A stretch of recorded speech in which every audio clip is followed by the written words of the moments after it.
Crankdat has one of the most interesting and inspiring stories of any artist that I've covered. The Crankdat project is currently sitting at an all-time high, and he continues to push the project even further. Combine that with the fact that he was once among an elite group of artists playing high-profile clubs before they were even of legal age to be in the club, and you would think that his trajectory was a straight line going up. But that's not actually the case. In fact, the Crankdat project had lost a lot of momentum just a few years ago, and he was mentally prepared to call it quits and move on to his next adventure in life. In this video, we're going to take a deep dive into the backstory of Crankdat to better understand where he came from and how he persevered when things were looking bleak. Crankdat is legally known as Christian Smith, and he was born in Pittsburgh, but grew up in the small town of Youngstown, Ohio, which is a little over an hour drive away from Cleveland. He was musically involved from a young age, but it wasn't ever anything that he was super excited about. His parents forced him into piano lessons, which he stuck with for a little while before quitting.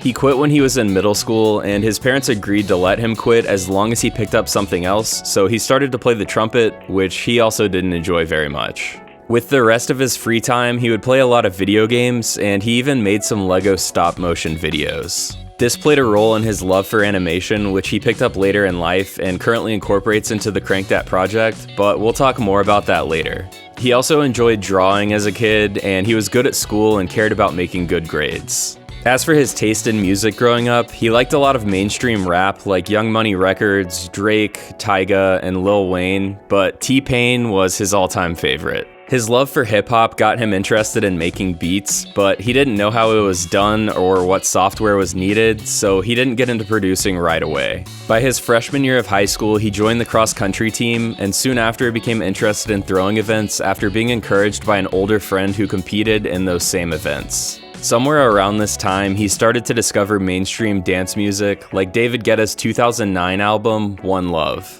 From there, he discovered Skrillex's Scary Monsters and Nice Sprites, which is when he learned more about how electronic music was actually made. Because he started to show an interest in production, his parents got him FL Studio for Christmas when he was in high school, and he dove headfirst into producing.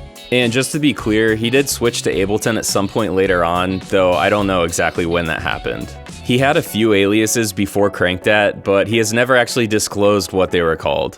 He was also part of a hip-hop DJ trio in high school, mostly playing garage parties and school dances before moving on to weddings. It was myself and Lucas and our third friend whose name, I mean, you guys know Marco. Yeah, Marco. Chip, you know Marco. Yeah. I don't know if Marco has popped up on the podcast, if anybody that listens knows him, but it was the three of us. We did it for a while, and then we kind of kicked Luke out. That's crazy, Luke. That's crazy. It got real political real fast. Anyways. And what grade? So this started. Yeah, so this was 10th like grade? Yeah. We started doing that in 10th grade. What year was that? 10th grade for me was 2013. Around this point in high school, he was getting better and better at track and field throwing events, and by the time he was a senior, he was the #2 discus thrower in the country. He also launched Crankdat during his senior year, only releasing remixes for the first couple of years. His first big remix popped off towards the end of high school, which was his remix of Fetty Wap's Trap Queen.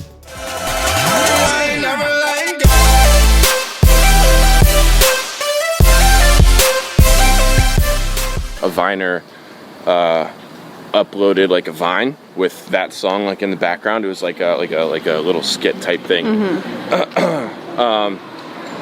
And like that was like a really big Vine, so obviously he got a lot of attention off of that.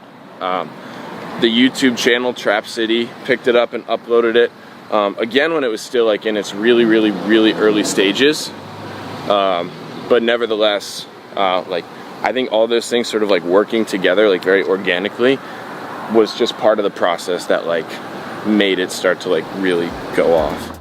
The remix actually got so big that he heard other kids listening to it at a cross-country summer camp that he attended. Soon after its release, he graduated from high school as co-valedictorian, and he accepted a full scholarship to Kent State to compete on their track team. Fun fact, the other co-valedictorian was actually his friend who introduced him to Skrillex. By the time he started college in the fall of 2015, the Fetty Wap remix had 15 million plays, and he got his first manager. Granted, this wasn't a very high-level manager, but he was able to bring in a handful of low-paying show opportunities. His first ever show as Crankdat came during his first month in college when he was booked to play at Sam Houston State University in Huntsville, Texas, alongside Waka Flocka Flame. I was on the lineup with, I remember everybody that was on it, so you guys will know one name, and I guarantee you won't know the others. It was me first, I was Crankdat. Second was a DJ duo called Made Monster. I haven't really kept up on them. I don't know if they're continuing to work in the industry or not. Third was a DJ whose name was Elefante. He still is a DJ in the industry, and he and I are actually really good friends. His name is Tim.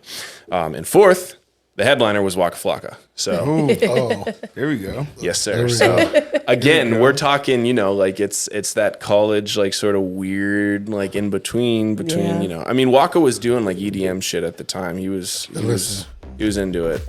As he continued to release more remixes, the hype around his project continued to grow. People in the industry started to take notice, and .com, who is now known as Marshmello, was the first artist to ever reach out to Crankdat. By the time that the Marshmello project officially launched, he was playing Crankdat songs in some of his sets, which gave Crankdat even more exposure. He started to play some more shows from there, which included an Australia tour in 2016. However, he was struggling to balance a demanding schedule that required focus on schoolwork, track, and music, and he was beginning to slip in all three areas. This made him realize that he needed to commit to just one thing. He figured he could always come back to college, and he probably wouldn't pursue track past a collegiate level, and he was most passionate about music, so that was the obvious choice. He dropped out of school after his third semester, and his parents were fully supportive of that decision. He had built a studio in his parents' house during his senior year of high school, so after dropping out, he moved back in with his parents and got to work in his home studio. He signed with his first booking agent in January of 2017, and the agent admittedly wouldn't have taken him on if he had stayed in college. His first major opportunity after dropping out came in early 2017 when Jaws messaged him asking him to collab. They made the track I Hold Still, which originally sampled a Zed song, but they couldn't get it cleared, so they just released it as an instrumental first, but then later had Slushy redo the vocals and released that version as well.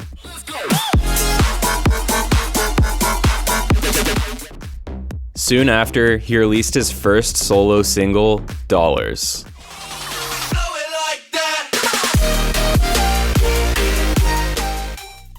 His bookings began to explode in 2017, and he got some major festival opportunities like Electric Zoo and Global Dance. He even got some opening sets at Hakkasan in Las Vegas, which turned into a full-blown residency the following year. The funny thing about this is that he wasn't 21 yet, so he had to be escorted into the building by security right before his set started and escorted out immediately after it ended. One other cool thing that happened in 2017 was that he released an official collab called In the Air with his childhood hero, T-Pain, and there's actually an interesting story behind this. So there's this technology company called Dubstep Media that works with artists and record labels as a marketplace for mix and remix opportunities, and they had several unreleased vocal tracks by T-Pain, and they were searching for producers to make them into a full song. The vocalists get to make a list of their favorite producers, and at the very top of T-Pain's list was Crankdat, so as a longtime fan, obviously he jumped on the project immediately. So anyways, by the end of his first year doing Crankdat full-time, he had already accomplished so much, and it seemed like things were only going to go up from there, but that's not really how things played out. Crankdat experienced a bit of a decline in 2018 because he had to fire his manager and build an entirely new team, which included signing with United Talent Agency. He also started to teach himself 3D animation in order to make his own cover art and visuals, which would save him a lot of money. Even though he had a tremendous amount of momentum heading into the year, it ended up becoming more of a rebuilding year. 2018 into 2019 was a little bit of a decline because I fired my manager. And when I fired my manager, my agent left me at the time too. So I had to completely restrap with a whole new team. It's interesting to learn about what was going on behind the scenes back then, because as someone who has paid attention to Crankdat since about mid-2016, I remember thinking that he was about to blow up big time in 2018 after hearing his Diplo and Friends mix that summer. That mix was stacked with so many insane unreleased tracks, most of which have never gotten released.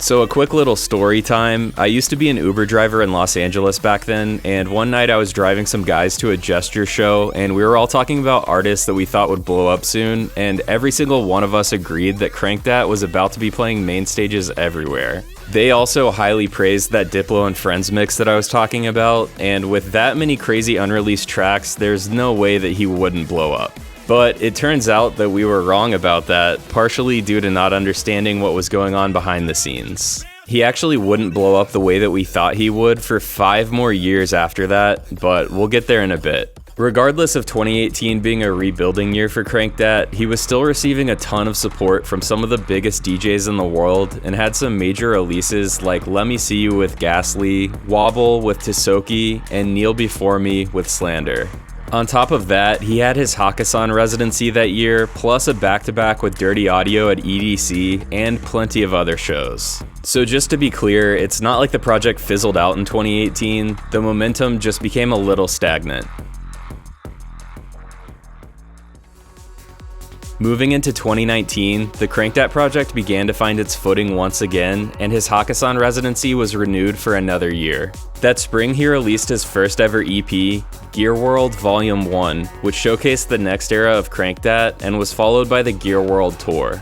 He also released a collab with Adventure Club and Cruella, plus the Fear World EP, and the fan favorite single Falling, which was his solo Monster Cat debut.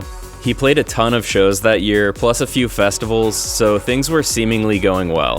His momentum carried into 2020, where he kicked off the year going on tour with Nightmare while releasing new tracks every month. However, when the COVID lockdowns came around, that momentum came to a halt. Though he adapted quite well and began streaming on Twitch, started a Patreon, gave lessons to aspiring producers, and even gained 15 pounds of muscle and hit personal PRs in every compound lift. He also said that he got way better as a producer during that time, and he also spent a lot of time improving his animation skills.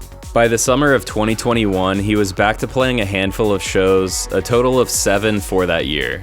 He continued releasing singles and an EP on Monster Cat, and made his Subsidia debut later in the year. By 2022, the scene had fully opened back up, but it was a struggle for Crankdat to get his momentum back. I didn't have that much extensive history in the game. So when we came out of COVID, there were a lot of people that just didn't really have like faith anymore. There were a lot of promoters that like, yeah, we don't really know. Like we're not going to book you for shows. We don't know what your ticket worth is anymore. Anyways, my agent there just like dropped me. He's like, yeah, like, you know, he's like, you're not doing like what I want you to. Like, he's like, you're not popping the way I want you to. I'm like, all right. So he was booked to play Tomorrowland in the summer of 2022, and he was heading into the gig thinking that this might be the last year of his music career, that it would be time to move on to something new. However, this set ended up being a pivotal moment as it gave him a better outlook on his project moving forward. He opened up about this experience a year later when he took to Instagram saying, "1 calendar year ago, I came to this festival at the lowest point in my career and a tough point in life, feeling a little hopeless. I had just that month been dropped by my agency, and a lot of industry people were telling me that things had run their course for Crankdat and it might be time to hang it up soon. I knew that this job was a gift and not an eternal one, but it still felt sad and disappointing to watch the love I have for music be slowly sucked away by the business. I was thinking that 2022 would be my last year before pivoting to the next chapter in my life, and I was accepting of that. When I played this festival last year, I came in with super low expectations because of how things were looking for me, and also I know bass music wasn't the most popular in Europe, and neither was I. To my surprise, my stage was well attended by so many lovely people, and it was one of the most fun sets that I had in ages. Beyond that, the simple magic that is this festival is indescribable. There's something different here. Pure, unadulterated love for electronic music permeates. This wasn't a festival that knew the discouragement and feel of failure that I did. Only a fun and deep unconditional love for the music I've been enamored with since I was young. My experience here last year reacquainted me with that love for electronic music and gave me the motivation to try to turn things around. I felt energized for the first time in forever, which helped me to take the steps and try the new things that I have over the last year, leading to the gift of being able to entertain so many new faces. So obviously, after his experience at Tomorrowland, he decided that it was time to double down and work harder than ever on pushing the Crankdat project forward. You know, I didn't swing as low as I could have because the thing is I've always been like firing on all cylinders. And that's kind of what kept things like afloat for me. But if I would have lacked it all, like I would have lost my entire career for sure. He persevered and continued to release new music in 2022 with tracks like Lasers with Ruvlo, Own the Night with Riot 10, and Power Stone, just to name a few. He finished out the year with a 3-month tour, plus a set at Illenium's Ember Shores, and things were finally starting to look up once again. He started 2023 strong, continuing to tour while releasing more tracks, which included his 7-track Slaughterhouse album on Monster Cat, plus a collab with Diesel, also known as Shaquille O'Neal, called Heat. I thought this one was interesting because in a 2022 interview with Exron Music, he was praising Diesel's skills as a DJ, and this was before he had ever met him. I'll be completely honest with you, he's a absolutely fantastic DJ. I was blown away by his set. Absolutely blown away. I was not expecting that. There are very, very few DJs where I can actually say I saw their show and I was blown away. A lot of good ones, a lot of, very solid ones, but not that many where I was just completely taken aback. And that was one of them. And it wasn't because he was Shaq either. It was an absolutely stellar set. So you can't say enough good things. As Crankdat's notoriety quickly began to rise back up, he got to check off a bucket list item in 2023 when he got to play Ultra Miami. He grew up watching Ultra streams as a kid, and he had mentioned in many interviews over the years that playing Ultra was a huge goal of his. Granted, it was a 1 p.m. set, so it wasn't necessarily some grand Ultra debut, but he did get that experience later on, which we'll get to in a bit. He also had the opportunity to play Tomorrowland again in 2023, this time with a totally new outlook heading into the performance. An enormous crowd showed up for his set, and it was clear that this time around, Crankdat was ready to blow up for real. A couple months later, he released his long-awaited track STFU, which is essentially a comedic flip of Taylor Swift's Anti-Hero. Shut the fuck up! It was released in the midst of the Eras Tour madness, so the track gained a ton of attention and in turn gave his project the spotlight that he had been trying to find his way back to. Later that fall, he went on his Mechanized Madness tour, plus sets at EDC Orlando, Shaq's Bass All-Stars, Freaky Deaky, and Countdown New Year's Eve. By this point, it was clearer than ever that the Crankdat project had found new life. His momentum carried full steam ahead in 2024, which was an enormous year for Crankdat. Aside from his own tours, he got to play EDC Las Vegas once again, plus Ubbi Dubbi, Dance Festopia, and of course, his Lost Lands debut.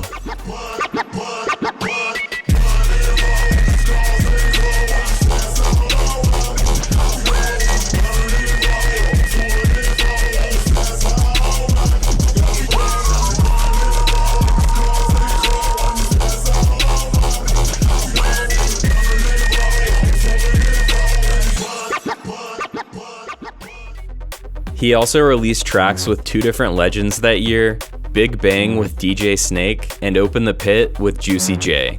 But the biggest part of the year came when he announced that he would be debuting a new stage design for 2 nights at the Hollywood Palladium. The new stage design is called MFU, or Mechanical Fuck You, which is literally 2 giant mechanical middle fingers that shoot flames out the top.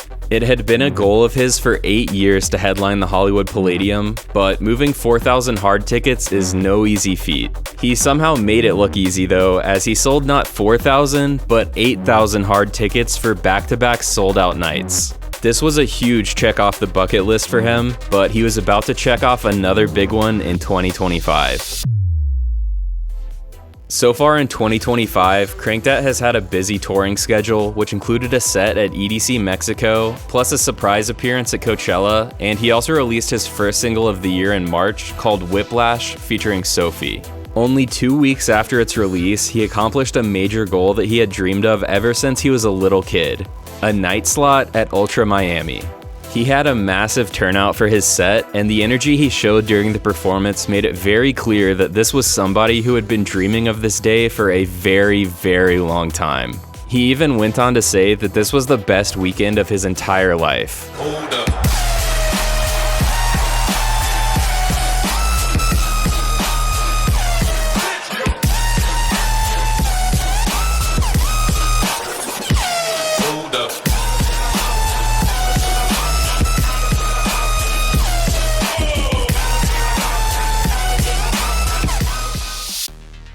It's so cool to finally see Crankdat getting the love and support that he deserves, and honestly, I would say that it was long overdue.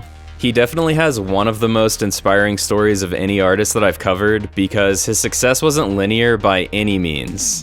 The fact that he was able to weather so many ebbs and flows over the years, even with the project on the brink of total collapse at one point, just shows how valuable perseverance truly is. It's clear that he's one of the hardest working guys in the industry, and he has earned every ounce of success that has come his way.